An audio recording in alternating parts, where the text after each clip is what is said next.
since we're talking about demographics again, I this goes back to the conversation of comedy, and you mentioned something about the loud minority, and I wanted to ask: Is there what do you feel about the loud minority? Is there any are there any um, merit to whatever to any contrarian position, no matter how small or in this case how loud they are? That's a good question because I believe I I consider myself a comedy purist Mm-hmm. in the sense of like I feel like if you go on stage or you go behind a camera or you go behind your typewriter or what is fucking typewriter, fucking your computer Keeping it or old school. whatever. Yeah, unless you're like in the 1960s and you're smoking cigars and stuff or whatever, your typewriter or whatever the fuck you're writing behind or speaking behind. I do believe that if you are joking, you do get a not a pass, but you should be able to express your joke, even if it's quote unquote not funny. Mm-hmm. That's just me. I think that if you get a joke off, if it's not funny, that's the rule. Is that, oh, it's not funny. That's why there's no merit to it. And if it's funny, then we can discuss it a little bit more. Mm-hmm. I feel like with the loud minority, I do think I do think they always have merit, and I'll tell you why. Because the loud minority, they are in the audience. They are in the audience of whoever is speaking or whoever's typing, whatever the case may be. If you're doing comedy and someone's in the audience and one of them is being really like sensitive or being like, oh man, why would you even say that? So how could you say that, or whatever the case may be, I do think that person has merit because that's the audience. That's who's telling you what is funny or not. Mm-hmm. Now, I also believe that majority rules in comedy too. So because you're a loud minority, that doesn't mean that, like, you know what I mean. Just because you say that doesn't mean that guy has to stop doing comedy if everybody's laughing. You know what I mean? Right. So Like it's if good. everyone's enjoying a movie and then you're like, oh man, that movie sucked or whatever. It's like, what was the point of that? Mm. You know? Yes. And I suppose, like with the loud minority, that is a. I see that as another form or another title of a critic. Am I off on that?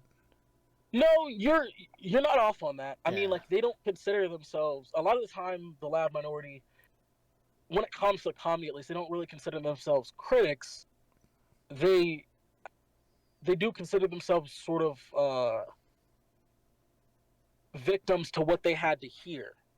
And I think that's why a lot of times comedians and the loud minority does they get into these fights or whatever, or you get the older Bill Burr comedians who are like, oh man, I can't say this anymore. Oh, you damn kids or whatever. You know what I mean? It's like because a lot of the time the loud minority, their complaint isn't necessarily that wasn't funny. It's why would you put that in my ear? I don't want to Mm-hmm. hear that. Which is a valid criticism. That is a valid criticism. And I do think that you are a form of you have two different forms of the audience. You're either the audience or you're a critic. Mm-hmm. You know what I mean? Either you like it or you don't. Whatever. Is there a difference? Would you see a difference between valid criticism and useful criticism? Valid criticism and useful criticism. Can you explain that a little bit more? Like if somebody says what the joke that you told, it didn't sit right with me. You could say his criticism was valid because he has his own background and that joke might have touched on a nerve with that individual. But Mm. if the person's joke was meant to offend, is that criticism helpful? would he would you say find that criticism being helpful, even though it's not for that specific target audience? Okay, that's a real interesting question. Actually, I like that.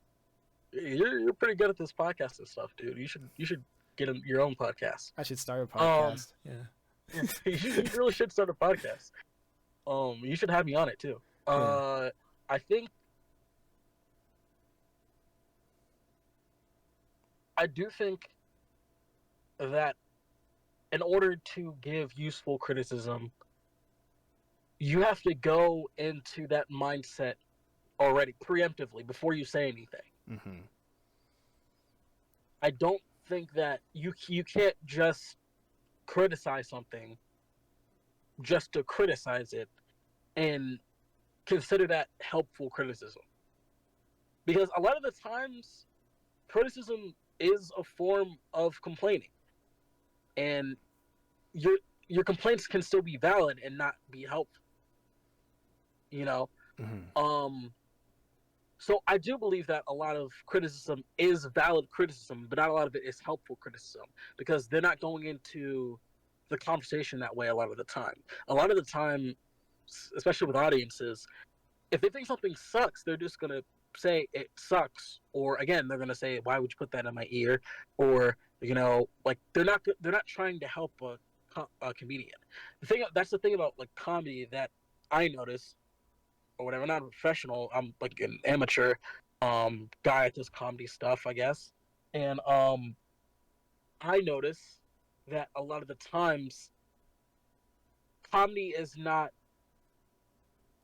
people don't go into comedy trying to be helpful. They just want to be entertained. Period.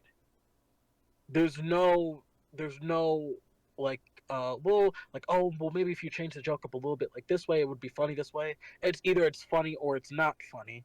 And then there's several different ways to say it's not funny, and there's several different ways of saying it's funny. Mm-hmm. But from the audience perspective, no, I think a lot of criticism is more valid criticism than it is helpful criticism.